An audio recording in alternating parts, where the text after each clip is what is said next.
ঢাকা থেকে আসলাম সম্পূর্ণরূপে দাঁড়িয়ে। দেখেন 11 সুন্দর ট্রেনে অবস্থা দেখুন, মানুষের মানুষ অবস্থা দেখুন, মানুষের মানুষ। মনে হয় যেন ঈদ লেগে গেছে। ঈদতে নয়, ঈদের থেকেও বেশি মানুষ। বৃহস্পতিবার শুক্র শনি যদি গভর্নমেন্ট, তাই মানুষের অবস্থা।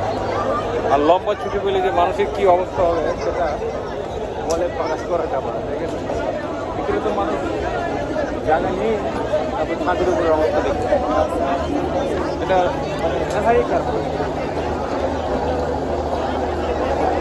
গভর্নমেন্ট আরও বহু সংখ্যক ট্রেন বাড়ানো দরকার।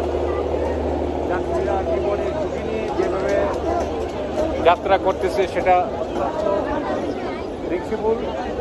তাই গভর্নমেন্টকে এদিকে বিষয়টি কর্ণপাত করা উচিত মানুষের জীবনযাত্রা সহজ করার জন্য। আমি অবাক হয়ে গেলাম, আমি সম্পূর্ণ রাস্তা দাঁড়িয়ে আছি। তারপরে আমার গাড়িতে উঠেছিলাম, ওদেরকে বলে রিকোয়েস্ট করে একটা বালতি দিয়েছে, আমাদের প্লাস্টিকের বালতিতে আমি বসে দিয়েছি, ওদেরকে 40 টাকা গিফট দিয়েছি। তারপরে কিছুটা আমি আরাম পেয়েছি। Thank you so much. এই পর্যন্তই। আমি নরসিংদী স্টেশনে আছি বর্তমানে। আমি এখন আমার শ্বশুর বাড়িতে যাবো, আমার গিন্নি আমার জন্য ওয়েট করতেছে। আপনারা ভালো থাকবেন সবাই। Thank you so much. Good night.